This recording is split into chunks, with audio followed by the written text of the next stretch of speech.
Welcome, all the diehards. This is awesome. I was kind of joking earlier that I might be the only one in here because everybody had just, their cups would be full, right? You know, their knowledge cups. And they'd be like, oh, I'm exhausted. I need to just kind of like slide into the closing and go home. But I'm glad you're here. That you're the tough ones, so that's awesome. So welcome to this afternoon's session on containers all the way down, optimizing Spring Boot apps for the modern cloud. My name is Mark Heckler. I am a principal cloud advocate of Java and JVM languages with Microsoft. If you have questions, comments, or feedback, I plan at the end to have some time. I've specifically aimed to have a little bit of time at the end. However, depends on many things, how much fun I have talking, how much fun we're all having, hopefully, and you know, how long it takes to build. So if we don't have time, or if you think of something 10 minutes after you walk out, that's what usually happens to me. The best questions I have or comments I have, they come to me after I've gone, right? So don't hesitate to reach out to me after the fact. Don't feel like, you know, it's a bother. It's not a bother. This is stuff I love to talk about. So reach out to me. You can get me via email, or better yet, on any of the socials. I list X handle here because, one, that's the one I've had the longest, and two, because in spite of all the chaos the last couple of years, it seems to be still the center of gravity for most developer conversations. However, if you're a fan of Blue Sky, Mastodon, Threads, whatever, I have a presence on all of those, and the handle is usually that or very close to that, like mkheckett.bsky. Something, anyway. So you can reach me, and please do reach out to me however you want to. It's all good. Should get to me one way or the other. So a bit about me. I am an architect and developer by background. I am, as I mentioned, a principal advocate. Also, I have co-authored several books and contributed content and code to several other books. I finally wrote my own book, which gave me complete artistic license and control, except my editor, disagreed with me on that. So he had complete authority over that, but it was a great time. It was a lot of work. It was a great time. And we'll talk about that later. That's a story in and of itself. I am a Java champion, Java 1 Rockstar, Groundbreaker ambassador, Kotlin developer expert, and a licensed instrument-rated pilot. So it's good to have like a little time on your hands. So copious spare time, as a friend of mine used to always say. But it's good. It's a good challenge, and it's something different, right? So here's the book. Actually, I wrote this it was a little over 3 years ago, I think, when it was published. And interestingly, I tried really hard to make this as evergreen as possible. And in technology, evergreen, that's a tough thing to do. However, I tried to focus on foundational concepts, as well as throw in some kind of interesting, like, did you know, and curveball type things. So most of it has held up really well. The version numbers obviously haven't. And I've updated the source code out there on my GitHub account. But I need to update that again, and I will be as well, to just refresh the numbers. The one thing I will say that hasn't held up very well at all is the chapter on security. And I would warn you, please don't bet your enterprise on the security chapter, because I don't want you to be the next headline.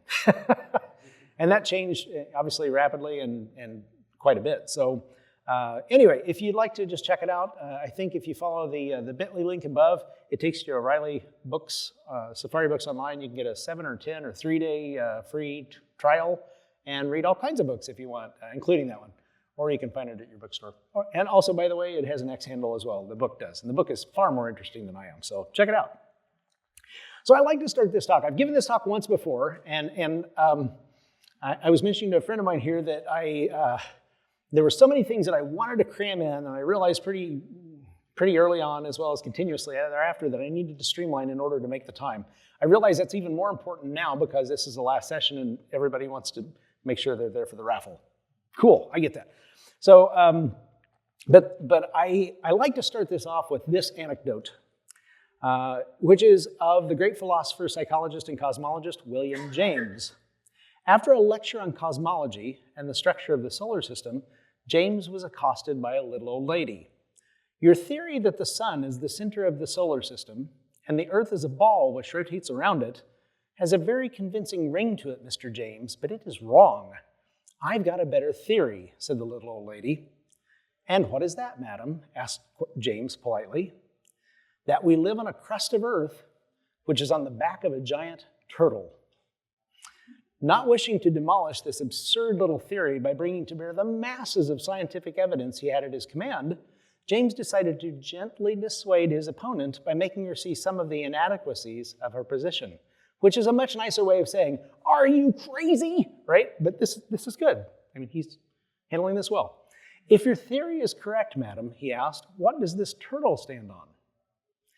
"You're a very clever man, Mr. James, and that's a very good question," replied the little old lady, "but I have an answer to it, and it's this. The first turtle stands on the back of a second, far larger turtle who stands directly under him." "But what does this second turtle stand on?" persisted James patiently. To this, the little old lady crowed triumphantly, "It's no use, Mr. James. It's turtles all the way down." Wow, this is a tough crowd. It's turtles all the way down. Okay, all right, well, that's fine. Anyway, this may amuse you, actually. That's how I got the topic title, Containers All the Way Down. That anecdote originates in a PhD thesis from 1967 called Constraints on Variables in Syntax. I mean, that's pretty awesome, right? So let's see if I can, no, I can't because it'll switch me back and forth. So anyway, I do have a link to that if you're interested, come see me afterward. Fun reading. Okay, so why containerize Java apps? Well, it's time for just a little bit of Java history. Has anyone ever heard of Wora? W-O-R-A, Wora? Okay, one person admits it. All right, well anyway, this is good. I'm a history nut, so I like to share this stuff. Wora stood for Write Once, Run Anywhere. And it was one of the early goals of Java, if not the goal, right? The Java Virtual Machine, or JVM, was the key to delivering that. The JVM was a virtual machine purpose-built to run Java bytecode on any platform to which the JVM was ported. If a platform had a JVM, you could run a Java application there without any changes required, mostly. It wasn't perfect, but it was a huge leap forward. There were initially some performance issues, which, by the way, not to go on too much of a bunny trail here, but if you ever hear people talking about Java has poor performance, tell them to bring it forward into the 21st century, because early on it was interpreted, right? And that bytecode was interpreted, but at some point we got a two-stage compilation process. Kind of overcame that. So if anybody talks about that, chances are they're either a time traveler or they're just kind of stuck somewhere. Anyway, two-stage compilation. The initial compilation produced the bytecode, and then a runtime compiler would optimize the app based on real-time performance and code execution. That's why, with dynamic optimization, Java apps began to run on par with native apps. It's some give and take, right? Depends on the optimizations available. One very simple example that I like to use is that if a variable is being evaluated inside a loop, and literally every time in that loop it evaluates the same, there's no way that variable can be altered, then what the runtime compiler would do is to swap that out with a constant. There's no reason to evaluate that variable each time through that loop, right? So there are times it actually optimizes based on use, based on criteria like that, where it actually can meet or exceed native application performance, which is kind of a neat trick. The issue, though, is that they were still, by and large, as far as in aggregate, much larger than native binaries. Portability was good, packaging wasn't. The app was larger, but it also required a lot of files. The JVM had to be present, of course, but also all supporting libraries the app expected had to be present in the app's class path. Now, has anybody here ever used an application server? Yeah. So I'm not really speaking to that. I mean, I'm kind of alluding to it, but I'm skipping over that because where I want to go with this is kind of the next steps. So there were issues, actual issues with running things in an application server. So one of the ways to address those issues was by coming up with what is frequently called an uber jar or a fat jar, right? And many mechanisms existed, a handful of mechanisms existed, and most of them relied on shading.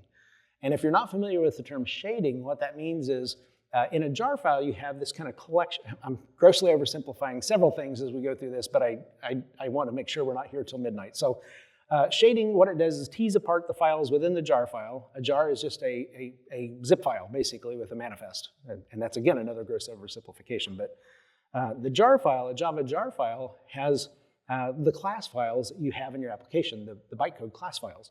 And what shading would do is if your application used, let's say, 10 different dependencies, different dependent second-tier jar files, it would expand all those, tease them apart, and then say, oh, well, this class actually is the same as this class. And it would, hopefully, the initial idea was, it would use that same class file. And of course, that kept size somewhat down, et cetera. The problem with that is that if you have a shared dependency in that second tier, let's say, but this particular library used version 3.2.1 of this library, and this one used 3.2.0, maybe it would be no problem at all. Maybe it would be a problem because maybe this other library hadn't updated because there was a bug identified and they had to wait until it was resolved before they could update. So you had some technical issues with shading.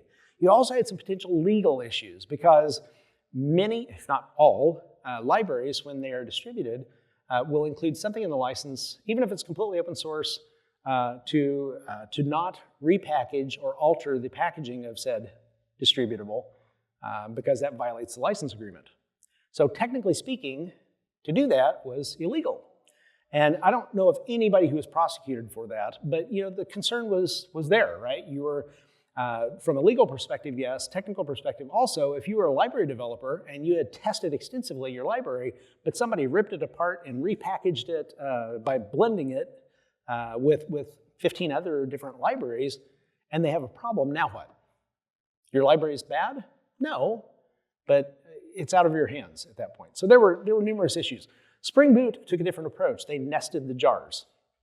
So they left the jars intact and left that it created an Uber jar that kept the jars nested in a subdirectory, and I'll show you that here in a little while. Hopefully I'll have a moment to do that.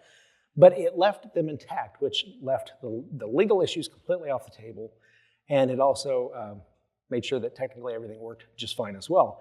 The Spring team called that an executable jar, which I struggle with a little bit because I understand the concept, but executable to me means you can run it from the command line. And it wasn't. Obviously, it's a jar. You run it using java-jar. However, there's also a fully executable jar per Spring parlance, Spring Boot parlance, which is a different thing entirely. You don't have to do a java-jar, but also still requires a JVM to be present. So I hope I haven't broken your heads yet. I'll show you all of that. But anyway, all of this was kind of a game changer because you didn't have to worry about the licensing and you didn't have to worry about technical aspects of shading and things like that anymore. So it was pretty nice. So let's see, I mentioned that. I'm checking my notes to make sure I don't blithely skip over anything. So we see that the Java ecosystem was evolving pretty nicely and pretty rapidly. But at the same time, the platforms were evolving as well. And they were undergoing a shift to containers. Up till that time, virtual machines were the leading way to virtualize, and pretty quickly, Docker containers supplanted VMs as the lowest practical level of granularity. Now, and does anybody remember when that shift happened? I do. A few, yeah, maybe. Nobody wants to admit they're that old. Or nobody has enough scars yet. Okay, that's fine. So when that happened, how did we explain containers to folks if they weren't in the know? We'd call them lightweight VMs. And that's not really accurate, but it kind of gets the right idea, right? Because in the old days, when dinosaurs roamed the earth, we would run an application on an application server. And even though you could run multiple applications in an application server with Java EAR or WAR files, typically you didn't because the best practice was that, oh my gosh, if one crashes, it could bring down others. So we used an application on an app server on a server. And then VMs hit, and it's like, wow, we can run multiple things on a box on a server in a data center, and we're better off. We can have, let's say, 5 or 6 or whatever VMs running. Well, now with containers, you can run dozens, hundreds, and you can have them replicated, et cetera. So all this shift happens kind of roughly simultaneously, right? So platforms like Heroku and Cloud Foundry would take a jar file, like a Spring Boot executable jar, and build a container image around it. Et voila, full, more or less, integration into the container-based platform. So that was pretty handy. Consistent deployments is a feature of containerization, but containers also deliver consistent security, costs, and scaling. Bundling the OS app and app dependencies into a single image gives full control over the entire deployable unit. And eventually, tooling platforms, basically everything else standardized on OCI images. Open Container Initiative. I mean, in the old days, it was Docker images, but Docker and some others came together and made a standard, right? So that's OCI images, Docker, Podman, everybody runs the same OCI compliant images. I should say, use them and run the containers based on those images. Hopefully I won't take too many verbal shortcuts here, but at least it's consistent, right? And until something comes along that's better, it's containers all the way down. Pardon me. Stop and get a drink of water here. So generally speaking, we developers start our journey into app containerization by reading a bit on Docker, then reading up on Docker files, then grabbing a base image with a full-size OS, dropping Java in there, a JDK of your choice, building and running it. And we're done, right? Yeah, it's not bad. It's pretty good for a day's work. But as we continue to grow in knowledge and experience, we realize that by making the underlying OS, Java, and/or app a bit leaner, we reduce our image size, our container creation size and time, our operations cost, always popular with management, and the attack surface, also good. Again, we don't want to be a headline, so that's always a good thing. So it's a win all the way around, but how do we do this? First, we start with the OS. As I mentioned, a lot of times we grab that full OS to start, nothing wrong with that, but it's big, relatively speaking. So if we can find a way, I mean, even within the Linux space, some Linux distributions are leaner than others, so we'll use one of those, right? Or we can go to something like distroless. Distroless is like serverless. There's no distro there. I'm kidding. There's a distro there, but it's very lean. There isn't a lot of extra on the, extra other than meat on the bone, right? We can look at various different versions or types of JDK. So typically with JDKs, newer is better, it's faster, it's leaner, etc. You can also go with a different build of JDK, a different build of Java that may do things a little differently, have a little different optimization, garbage collector may be a little leaner. I would recommend, though, that while any open JDK build will run your application, always coordinate with your organization to make sure that you're using the supported, the recommended, the dictated, sometimes, JDK for use in production environments. You may have a support contract with Azul or Bellsoft or Microsoft or any other soft, and you want to make sure you remain compliant, because that way, if you have an issue anywhere in the stack, the app, the JDK, the base image, your container platform, somebody will step up and help you resolve that issue. So always check. Multi-stage builds. Those apply when some files are needed for building the final container image that aren't needed by the final container image. Typically, you see that in build pipelines, because you may have a full build of Ubuntu and you've got your build tools and all this stuff to build the application that then you take and place into a leaner container image to run in production. Environment variables, I'll show you some quick examples as we go through. Happy to talk about that more, but I don't, in the interest of time, we're gonna roll on through that. So with that, we're going to pop out here and let's see, bother. I'm going to need to change my screen.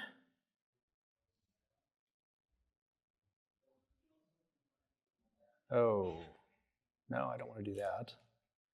Why is my screen mirroring? There we go. Okay, so not now. Change this. This is always fraught with peril when you're switching, and I'm going to have to do this a couple times. Screen mirror, there we go. So mirror, extend, change, and we want the entire screen. Start mirroring. Huzzah, that'll go a little faster next time. Okay, so this is a very simple Spring Boot project I created. Anybody, Spring Boot developers? Whew. All right, if you're a Java developer, this is not, again, this is a very simple application. It's not what I want to focus on the code today. I want to focus on the other stuff that gets your code to production. So this is a basic Maven pom.xml build file. I use Maven more often than Gradle, but do what makes you happy. The things that I really want to focus on, because again, the application, the controller, this is the crux of the application, right? I just have a couple endpoints that are live in the application, or hopefully will be, each time I deploy the container, and then we try to hit that and make sure it does work. So the Docker file. again, this is kind of the developer journey, right? So you'll start off, I have multiple different versions, but you'll start off typically your journey to containerization with something like this. You start with a from, which is your base image that you're building from. And I'm using a little bit of a non-best practice here. I'm using latest. Please use an actual version number when you're doing this for reals, because that way you can lock it to a version and it doesn't like shift out from under you. But if you notice, it's Eclipse Temurin, and that kind of takes care of both the underlying OS as well as the JDK build. If we pop out here really quickly, I'll show you. Here is Eclipse Temurin latest, and we can see a couple things here. It starts with Ubuntu, right? And then it adds on Java environment variables, path, language, it sets up Java, et cetera, et cetera. So it gets everything ready for you in one line here, which is pretty nice. Then I copy the already built jar using Maven package, you know. But we create the Spring Boot jar, we copy that in, we expose the port, and then we run this, java-jar, app.jar. Super simple. So I'm going to hop out here, and then I'm just going to, let's see. I used a different keyboard earlier, and now my fingers are in the wrong spot. So let's see, nope. So let's see, -10, there we go. So I'm going to first do a Docker build. I usually, just for demoing, I use time as the first utility. You don't have to do that, obviously, just a Docker build-t, the name of the resultant Docker file, and then or image, excuse me, and then the dot for the current directory. So I'm going to build this. I say it had me a little worried when it took that long to start. But you can see it ran pretty quickly. So next I'm going to just run this .-tem, and we'll run this. And I like to point out a couple things. I should have pointed out the other one first, but we'll look at this. So it starts up pretty quickly. For a very small application, you know, it has to spin up create a container from the image, spin it up. It's under 2 seconds. So let's just say 2 to keep it even. And that's pretty quick. Let's go ahead and do this. So let's do http :8080/Java. So here's our endpoint. It's dutifully reporting that we're brewing Java, and life's pretty good. Now, I do want to go back and do images.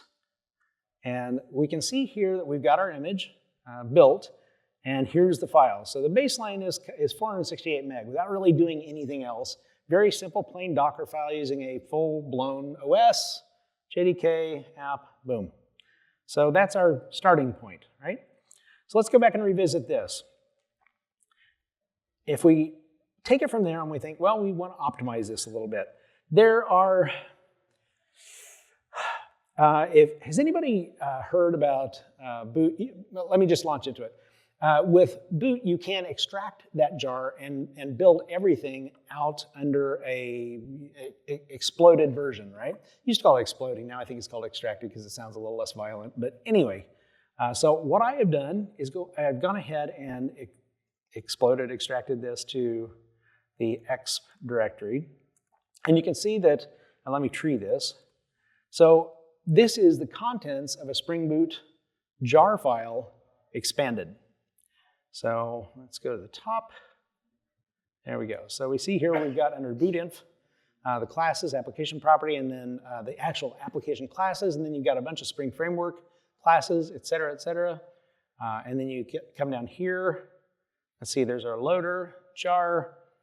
We've got our launch directory, and then we've got our, let's see, there it is, jar launcher.class.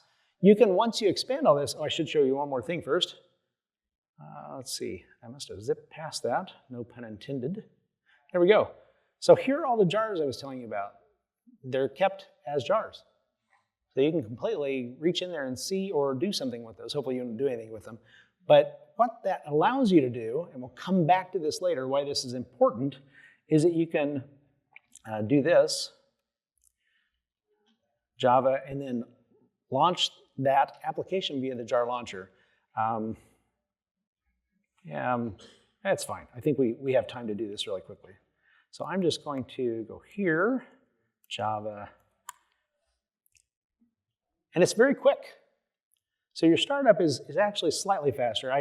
It doesn't really look it on this because any run there's some variability on, so typically at a time I run it 5 or 10 times and take the average. Obviously I don't want to do that today. But generally, it's slightly faster, maybe 10% faster. So that's kind of nice. So the next thing that I wanted to do is go to cat wd, and then if I look at that, we can do the same thing here. So I'm just going to -exp, and I will build that. And the build on this is doing basically the same thing, but what I'm going to do is extract that jar file and run it as an extracted jar.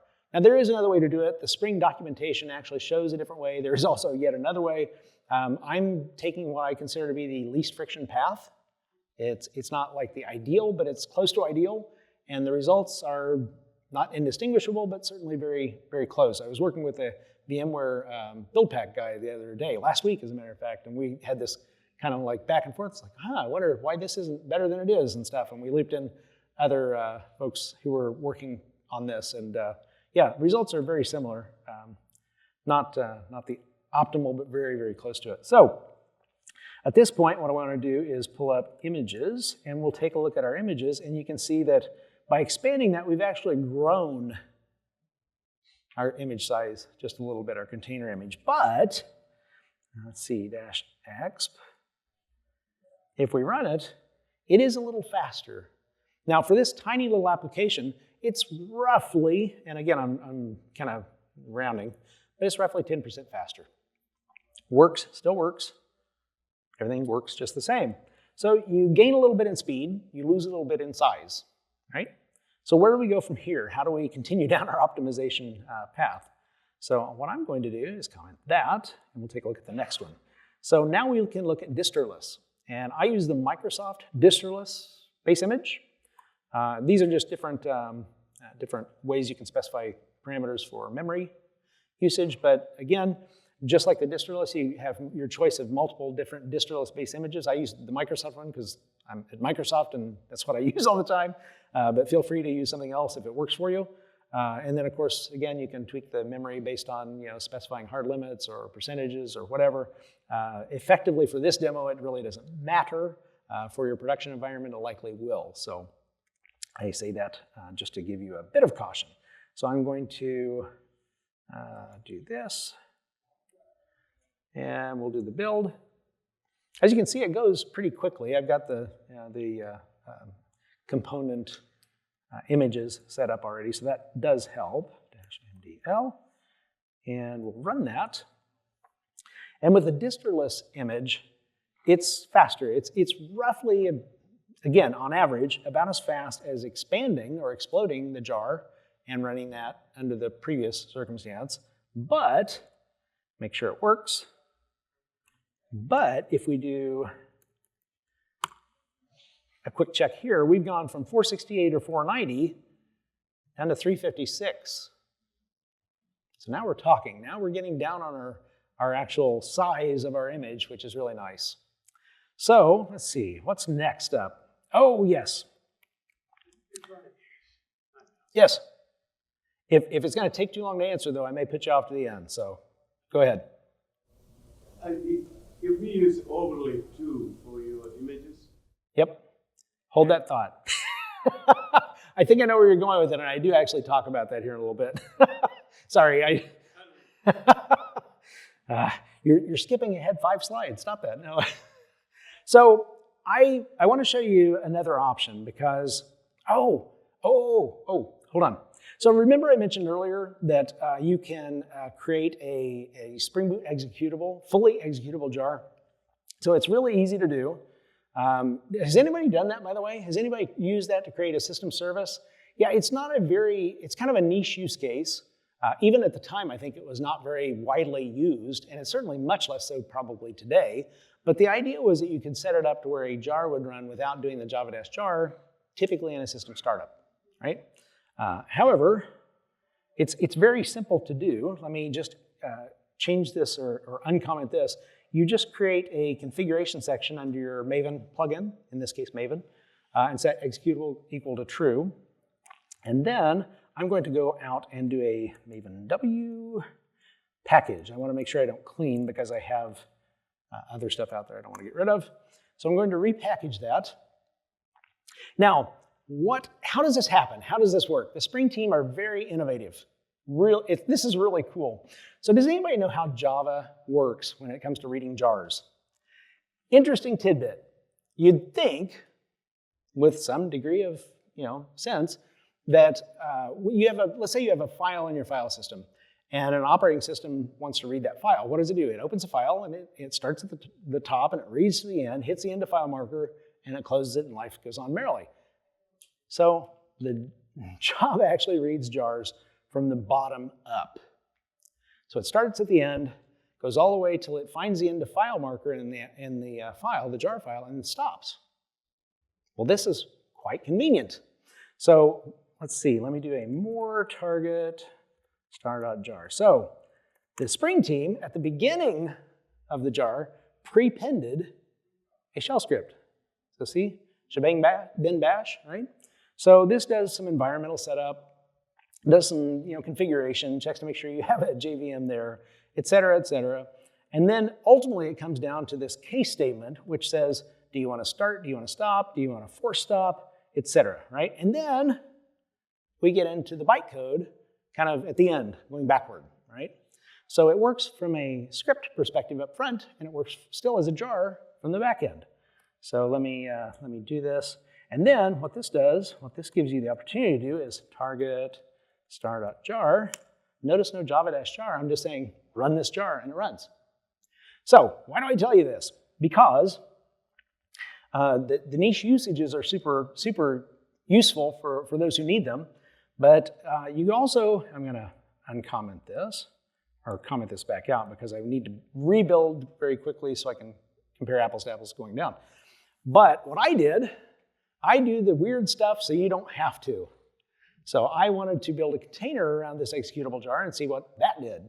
And if you don't do anything, you can't just like drop it in there and run it, but it runs as root, which is typically frowned upon for some reason. So you can actually set up a group and a user and change the ownership and set the permissions, and everything runs happily, except, as I point out here, there's no real benefit in doing this. Let me zoom in. And it doesn't properly process SIGTERM when it's running in a container. So there are some real drawbacks to doing this, and no clear and compelling reason to do this.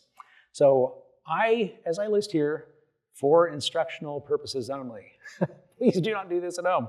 But if you really want to, you can. It's there. Just don't do it in production. So anyway, that's where we'll stop on that for now. Let's switch back to our slides. And I love that it actually went back automatically. So that's where we were. Yes, okay. So again, the Spring team is really good about looking ahead and getting feedback and saying, okay, here's what's coming. We need to support that in a way that's easier for developers, frictionless to the extent possible. So the Spring team recognized that containers were the way and provided an integrated way to create OCI standard container images using the Maven or Gradle plugin. So you don't have to handcraft your bespoke artisanal Docker file and tweak that and go with this distroless version and all this.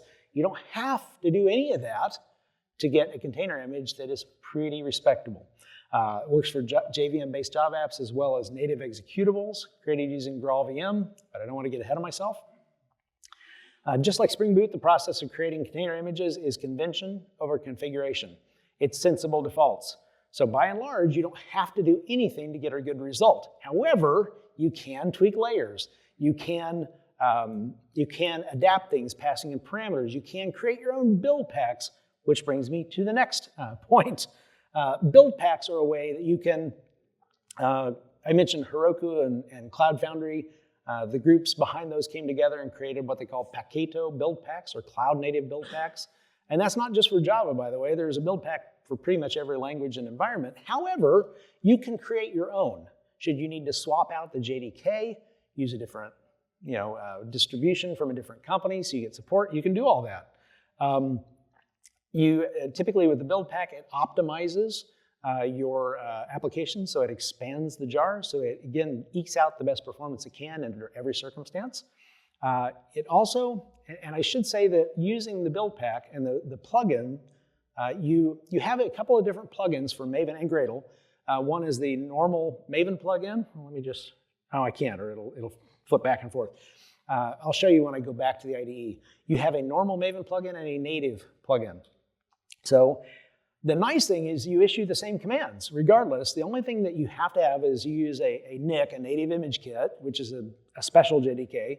You pass a parameter -p native for the compilation to a native compile. And let's see, is there anything else I'm missing? You just have to have the plugin in your build file, and then it does the choice for you based on your inputs. So it's the same kind of process with a couple minor tweaks. So it's super easy. Again, that convention over configuration. And again, you can go to the extent of hand configuring the layers, but I would encourage you to start with the default layers and see where it takes you, because you're going to be surprised, I think, at the results. So let me go out to that and quickly mirroring, change, entire screen. There we go. All right, so I don't need to change anything here, but I do, since I didn't go back and rebuild this. Let me do a Maven W package, so I get rid of the fully executable jar, the script at the beginning, so we're even footing there. And then I'm going to search for CNB JVM, and I will show you this. I actually add, I mentioned I do time for demos so we can see the time it takes. But the command, the bread and butter command here is Maven W Spring Boot build image. I'm passing a couple parameters in for Spring Boot build image name, just because I want to direct it to a particular image name versus the default that it creates, grabs out of your build file. In this case, pom.xml. And I want to pass it or dictate that the created date should be now. If you don't do this, it defaults to Linux date, which is like 45 years ago. Not useful, because then you can't version it easily. You can't tell, well, did I build that again or did I not? So I like to pass that in, and we'll just kick that off. This will take a few seconds, but the build pack does everything for you. So it again, uses certain sensible defaults. Yeah, here we go. You can see it's using the, it went by rather quickly there, so that's generally a good sign. But it's using jammy Java tiny base image. It's setting up things via the Paketo build packs. You can see that it's going through, doing its magic to create the OCI image, and it's already done. So that's pretty rapid. And I didn't have to do any handcrafting of Docker files. So let's take a quick look.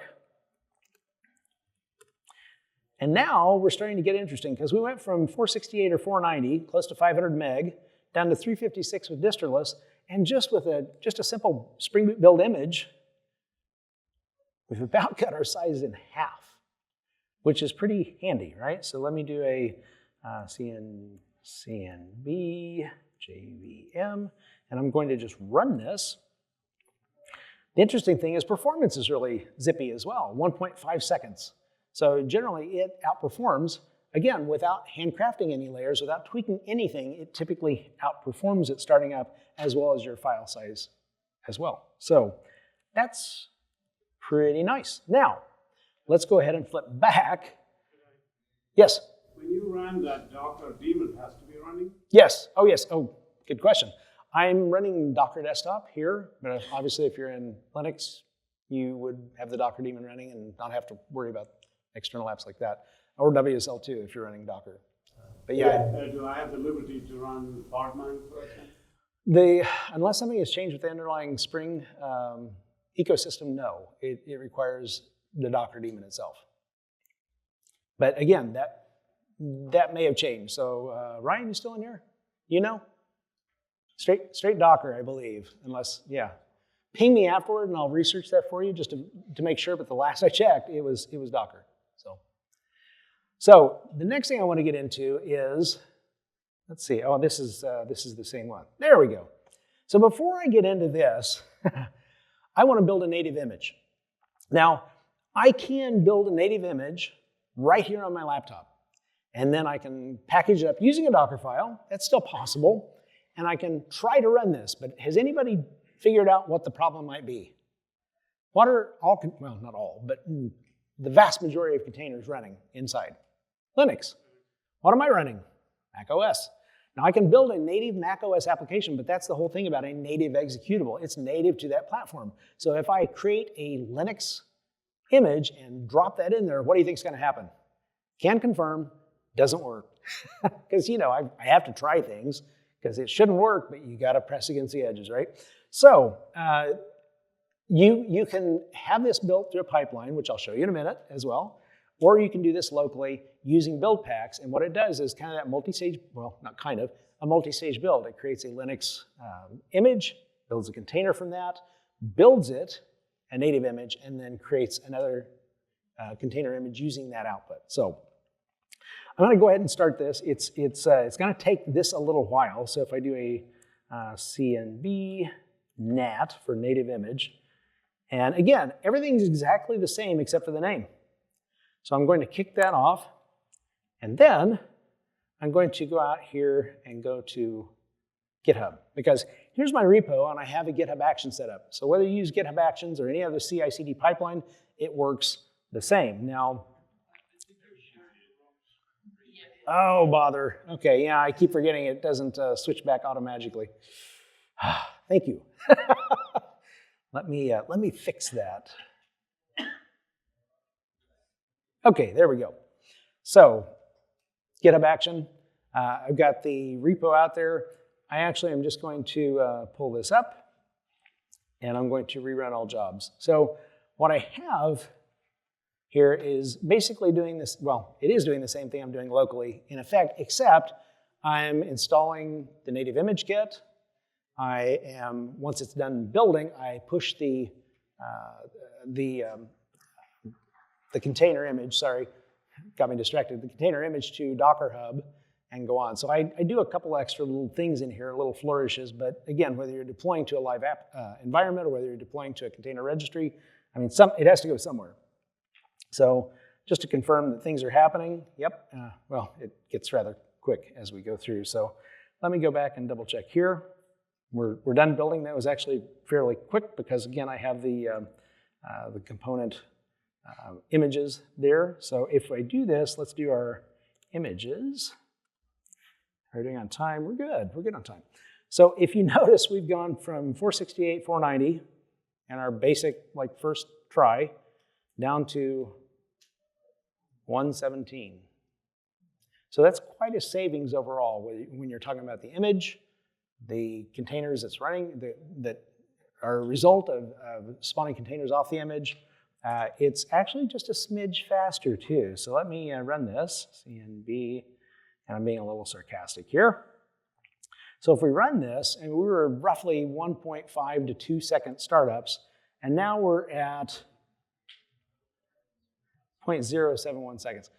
So that's pretty good. So let me go back and make sure that it actually works. And of course it does, because things never fail in demos. So yep, that's good. Are we done with the build here? It's still building. There we go. We'll come back to that in a moment. But I know it works because it worked before. And again, nothing ever breaks when you do it. Everything's idempotent, right? Anyway, so let's go back to here, because I wanted to start that because that takes a little while, and I wanted to speak to this as well. There are trade-offs. As with any technological choice, there are trade-offs. So when you compile to bytecode versus compile to a native, and I say native executable, typically you hear it called native image. Again, words are important. And when I'm talking about OCI images, Docker images, I'm talking about a container image. So when you talk about native images, you're talking about a Java native app, an executable, or a binary.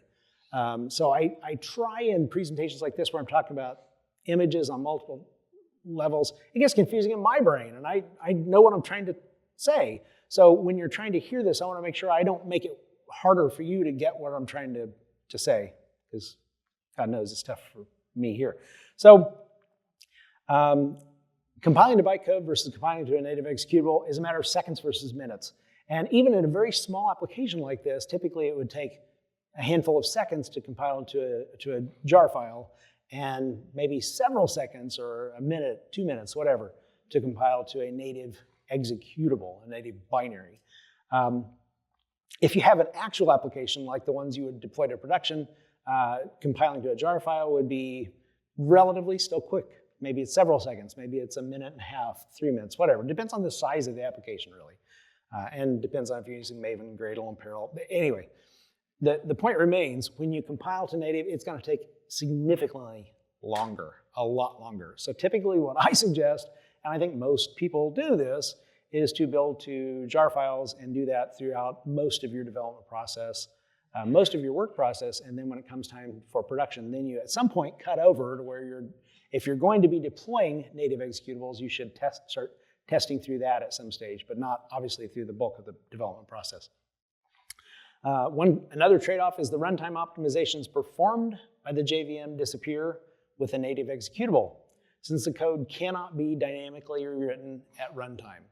All of the evaluations, compilations have to happen ahead of time to build that native binary, that platform-specific binary. That feature, where it's dynamic optimization, dynamic compilation, evaluation, is done by the JVM. So that's at runtime. You lose that with native image. So again, trade-offs. But where a native executable outshines a JVM-based Java application is in the aggregate file size, the memory requirements, the startup time. You don't have to drag a JVM with you. So that's significant. The native image is much smaller, again, relative in aggregate, requires fewer resources, less memory, typically, much less memory. Doesn't require the JVM to be present, starts more quickly. And when I'm talking about startup time, again, it's seconds or milliseconds versus several seconds, depending on the app, again. It does require a different kind of JDK to create a Java native executable. That's the NIC, the native image kit, which has the Graal compiler. So that enables the pre-compilation and the full platform-specific binary compilation. So let's see if I go to, let me see if I can go back and just verify that that worked. Why is that not, well, no, it's just not gonna let me. So that's fine, we'll go to it here in a moment. So let me do a quick recap and then I'll go out and make sure that this worked and then we'll find out. So just a quick recap. Containerization results in portability and consistency in cloud environments, solves most common deployment challenges, and facilitates scalability, security, and cost efficiency. It's as close to a must-do as you can get. You do have options, most you won't need to use, but it's good to have them. It's good to know what they are. So you choose your OS, your JDK, your image layers, JVM-based versus native executable, build pipelines, and more. I would encourage you to use all tools at your disposal. Start small, build out. Maybe when it comes to image size, I should go start big and build down or something, but build out. Start with a very simple use case and then build outward from there and build your knowledge as you go. Understanding what the trade-offs are can take you a long way toward better apps at scale. And with that, some helpful resources you might like. There's the repo. So if you want to, again, do the good stuff or the bad stuff, again, disclaimer, please don't do the bad stuff, but if you do, do it in a very controlled environment. So there's the repo. There's also a ref card, which includes all of this and more that I wrote and published a couple months ago now. And you do have to, it's out at aka.ms Java Learn. There are other resources there too, but obviously the ref card is what I'm pointing to. You will probably have to provide an email address so that you can receive technical information from Microsoft, but they don't call and harass you. It's just good stuff they send as a general rule. If you have any questions, comments, or feedback, I will open to questions if anybody wants to stick around. If not, or if you think of things later, ping me later via email if you must, or on X, Blue Sky, Threads, Mastodon, it's all good. With that, I'm going to exit the slideshow and we'll go back and we'll hopefully look at, wow, there it is. Okay, yeah. So we have a successful build and I should have pulled up hub.docker.com just to verify. Yeah, so there's 4 minutes ago. There we go. So with that, thank you very much for your time. Thanks for coming to Devnexus, and I look forward to seeing you out there.